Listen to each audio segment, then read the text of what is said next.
شہداء ہم شرمندہ ہیں قسط 14۔ اس دفعہ قرآن ایک اور مقصد کے تحت پڑھنا شروع کیا۔ اس بار کئی دفعہ قرآن کا فارسی ترجمہ پڑھا اور پھر آخری دفعہ اس میں سے تمام اچھائیاں اور برائیاں علیحدہ کر لی۔ مومن کی کیا خصوصیات ہے، کافروں اور منافقین کی کیا خصوصیات ہیں۔ قرآن کو ختم کر کے احادیث شروع کی۔ چھوٹی چھوٹی 40 احادیث سے شروع کیا۔ اس دن مسجد میں مولوی صاحب کہہ رہے تھے کہ اہل بیت کی زندگی ہمارے لیے بہترین نمونہ ہے تاکہ ہم اسلامی اخلاق سے آشنا ہو جائیں اور اہل بیت کی زندگی کا مطالعہ کریں۔ خدا تک پہنچنے کے لیے ان کی زندگی ہمارے لیے نمونہ ہے۔ یہ سن کر بہت خوشی محسوس ہو رہی تھی۔ میں نے جلدی سے باتیں نوٹ کر لیں۔ اس دن گھر واپس آ کر اپنے تمام کھلونے کو جمع کیا۔ گاڑیاں، فٹ بال کھلاڑیوں کی تصویریں اور چھوٹی چھوٹی چیزیں، یہ سب نانی اماں نے میرے لیے خریدی تھی۔ امی نے بہت کہا، کیا ہوا، کیا کر رہے ہو؟ میں نے کہا، اب میں بڑا ہو گیا ہوں، اب میں چھوٹا نہیں کہ کھیل کھیلوں۔ اپنی پاکٹ منی بھی جمع کرنی شروع کر دی اور سب کو کہہ دیا کہ میری سالگرہ اور عید پر تحفے نہ خریدے، یا مجھے پیسے دے یا پھر کوئی کتاب میرے لیے تحفہ لے۔ اب عید پر کپڑے بھی نہیں خریدے۔ اب اسکول کی کینٹین سے کھانے پینے کی چیزیں لینی بھی بند کر دی۔ اب میرا کمرہ، الماری کتابوں سے بھرا ہوا تھا۔ ایسی کتابیں لیتا کہ جب بھی دکان پر وہ کتاب خریدنے جاتا، دکاندار میرے قد کو اور پھر کتاب کو حیرت سے دیکھتا۔ ابو بھی ہمیشہ کی طرح طنز کرتے تھے اور میری بے عزتی کے لیے کوئی موقع ہاتھ سے نہ جانے دیتے۔ امام صادق علیہ السلام کا قول ہے کہ جس مسلمان کے 2 دین ایک جیسے گزرے وہ مسلمان نہیں ہے۔ امام خمینی صاحب کی 40 احادیث کا مطالعہ کیا۔ اب میں 40 دن ہر روز ایک اخلاقی حدیث پر عمل کرنے کی کوشش کرتا۔ ہر رات سونے سے پہلے اپنے اعمال کا حساب کرتا۔ شروع میں اپنی غلطیاں کم نظر آتی، کم سمجھ آتی، لیکن آہستہ آہستہ سب کچھ بدل گیا۔ اتنی توجہ زیادہ ہو گئی کہ چھوٹی چھوٹی چیزیں بھی نظر آ جاتی۔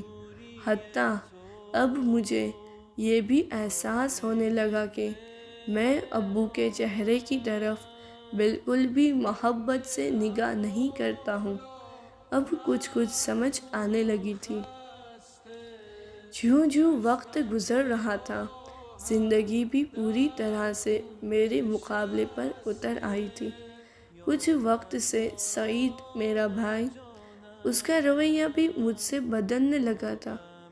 مجھ سے بہت لڑتا اور ہر چھوٹی سے چھوٹی بات پر غصہ کرتا۔ اب مجھے اپنی چھوٹی سے چھوٹی چیزوں کو ہاتھ نہ لگانے دیتا، حالانکہ میری سب چیزوں کو استعمال کرتا اور کبھی کبھار جان بوجھ کر انہیں خراب کر دیتا۔ میں پوری طرح کوشش کرتا کہ بغیر کسی لڑائی کے اسے سمجھا سکوں، لیکن کچھ فائدہ نہ ہو رہا تھا، اور اگر میری چیزیں خراب ہو جاتی تو ابو نے مجھے نئی چیزیں بھی لے کر نہیں دینی تھی۔ جب بھی اپنی چیزوں کی یہ حالت دیکھتا، بہت غصہ بھی آتا اور پریشان بھی ہوتا۔ ہر بار جب ممی کو پتہ چلتا، وہ یہی کہتی، مہران کوئی بات نہیں، وہ تم سے چھوٹا ہے، کوشش کرو کہ اسے سمجھ پاؤ۔ ایک کامیاب آدمی دوسروں کی شرائط کو سمجھتا ہے، نہ کہ دوسروں سے توقع رکھے کہ وہ اسے درک کرے۔